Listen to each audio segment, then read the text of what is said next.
Welcome to Yin Yoga Lifestyle. I am your host, Colette Darville, cultivating our body's resilience and inner silence and its application to all aspects of your life. Let's become enlightened and enjoy the power of intuitiveness and creativity.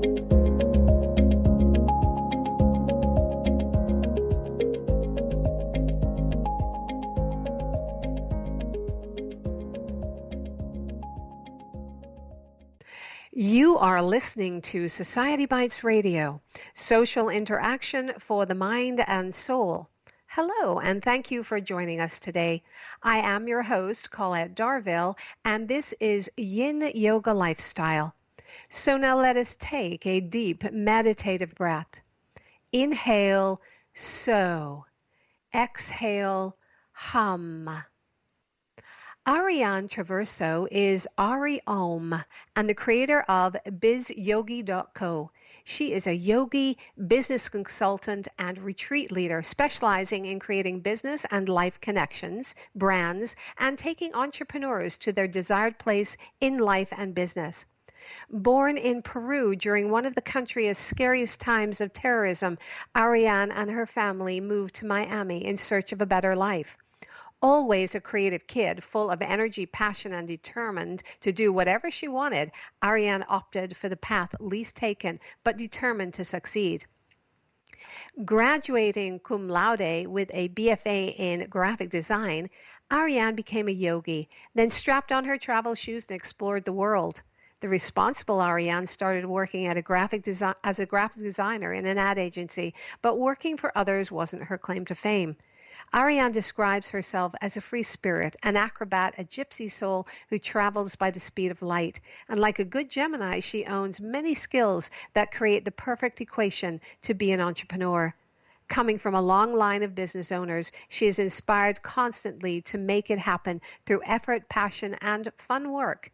This is why and how she took the plunge to step off the path of what's comfortable and make something awesome for herself and those around her.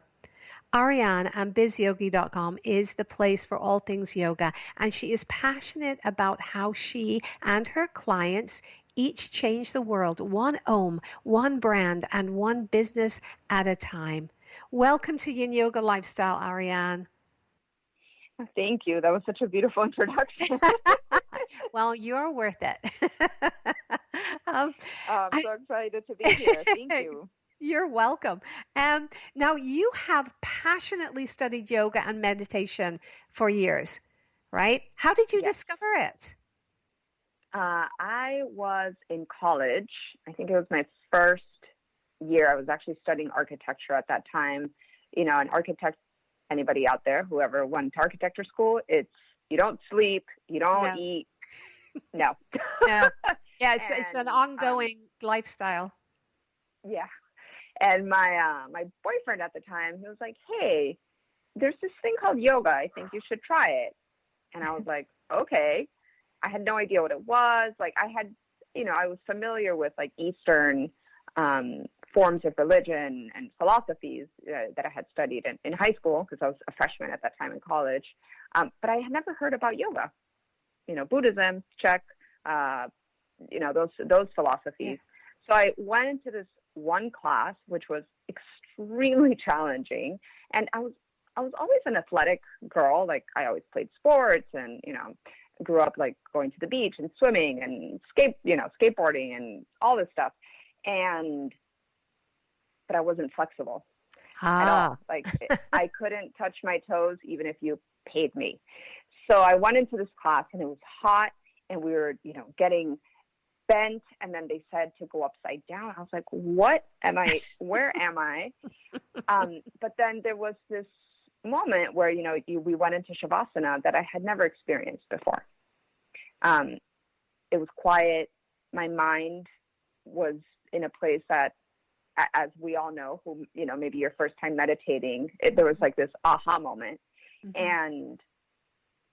And the combination of the extremely physically challenging poses plus that moment of quiet and breath was something that my type A ish personality was so Yeah. attracted to, Yeah. because I love a challenge and I also love to feel good. Yeah. So It's it was a amazing. perfect recipe. Oh my gosh. Yeah. And we all have that. When you discover the yoga, we do all, I think everybody who has discovered yoga for the first time always has that aha moment where they feel, Hmm. oh, it was really challenging, but I feel really good, you know? Um, Yes, right. when you decided you wanted to create your own business in the holistic industry, uh, were there people who inspired and helped you determine that you could be a success in this? Not really.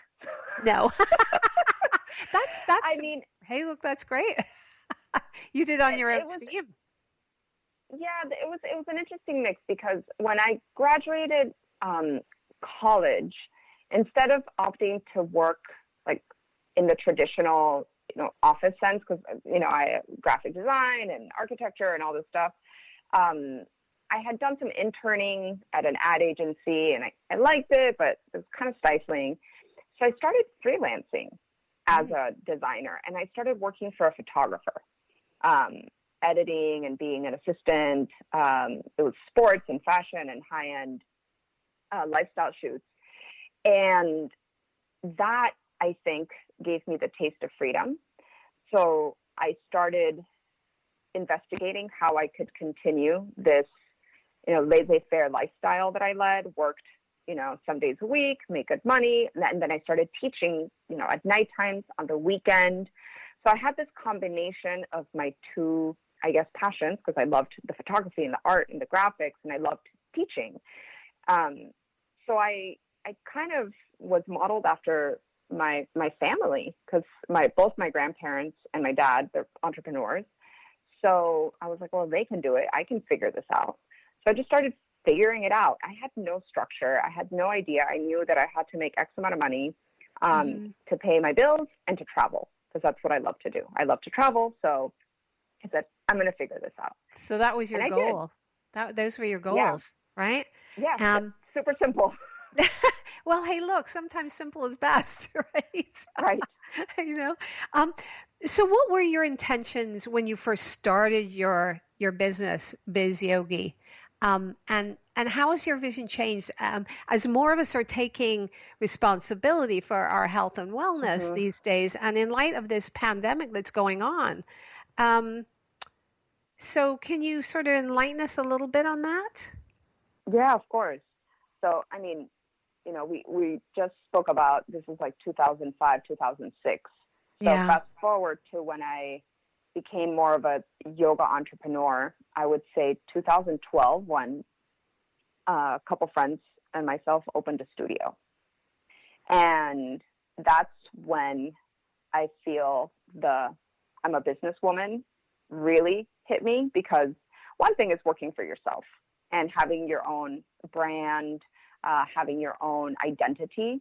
But the minute you become responsible for a staff and maintaining a location, that's when, getting licenses, dealing with city, um, it really brought a lot of stuff into perspective, showing me, oh, I don't know a lot about this stuff. And Yeah. luckily, my mom and my dad are economists and, work in business and stuff like that. So I was able to ask a lot of great questions. And it started sparking my interest. And, okay, so this is like a real-time business now. And not only am I helping myself, but I'm employing people. And seeing my teachers who worked for me shine, like, brought me a lot of joy. So towards the I guess, like, fifth year of owning the studio, I had another aha moment, that I wasn't happy, because, Mm, as I told you a few minutes ago, my number one value is freedom. I like to travel. I like to do this. And as a studio owner, there's not a lot of that. right. you're Yeah. you know You're, you're in the thick of it all the time. yeah. So I hired my first business coach, because there was something that was off. I wasn't being fulfilled. I wasn't happy. And she shared something with me probably in the first month, that really shifted my direction. And it was my strengths. She helped me recognize what my strengths are and my core values, right? I didn't know that freedom was a core value. I just thought I'd like to do whatever I wanted. But deep down, freedom is my core value. Even when I worked in a proper advertising agency for a few years, I felt, stuck. So imagine this scenario of being in four walls doesn't suit my personality. And I was micromanaging. I was doing payroll. I was doing a lot of stuff that isn't, conducive to my creative self. Yeah. Creatives where we move fast, we have lots of ideas, and imagine I'm stuck doing bookkeeping for, payroll. And I wrote a book a few months ago. I published it, and that's exactly how I start the book, telling the story that it was like midnight and I'm doing bookkeeping and payroll. And I'm just like, what the heck is going on here? So I realized that I wanted to blend my two passions for yoga, wellness, and for helping others also realize their vision. And that's when I created Biz Yogi. And it allowed me to mentor, because, I had led teacher trainings. I had led, 203-hour teacher trainings. So I was already mentoring people, and I was mentoring them in how to be really good teachers. But I also loved teaching the part about how can you guys make money? Here's how to do a workshop. Here's how to run a retreat. Here's how to do this, right? I loved doing the vision boards. And my coach at that time, she was like, and actually, you know what? It wasn't my coach. It was my husband. He's like, babe, why don't you do what your coach is doing for you, but for yogis? And I was like, oh my God, you're a genius. This is why I married you. And that's where Biz Yogi was born, with that desire to shift the way I was working currently, and to then be able to really impact more people. Because as myself, yes, I could teach a room of 50 people or 100 people. I've been able to teach these big events, but there was no lasting impact. There was no ongoing. So if I help one teacher create a bigger business, whether it's meditation teacher, yoga teacher, she can then affect more people. So I just automatically duplicate myself in my effect and in my impact. And you get all that great energy back too. Yes, exactly. Yeah. Now, this is one of the things I really wanted to talk about today is you wrote a book called The Abundant Yogi. And in your book, now you provide online training and tools, and you offer some solid advice about some guidance for dreamers and entrepreneurs, who are looking to start their own yoga or wellness business so that they can find their own voice, which you were just talking about, and create abundance and live their lives with freedom and success. What are some of the most important tips you can recommend to somebody looking to start their own business, especially now that we're online, right? Yeah. First of all, it's to take responsibility for the movement of your business, meaning to step into fearless action and to do the imperfect, but do it. Because without that piece, there's no business. So as I have been working with teachers and holistic entrepreneurs for the past few years, one big piece is that I don't know how to do it. I don't know what steps to take. And I say there's some skill sets that need to be learned. There are some things that you just don't have to do and you could outsource. So ask for help, build a team, hire a coach, hire a person to help you with your books. Like, find what you need, what you're missing to take the next step. Because it's one thing is to be doing everything on your own and trying to figure everything out by yourself. Yeah. That's going to take you a lot longer. So how about if we recognize our strengths, take full responsibility for understanding the pieces of business, the foundations, which are like your brand, which are your voice, your message, having really clear offerings, and also knowing what is your vision. Like, what do you want from this? Do you want to teach tons of classes on Zoom and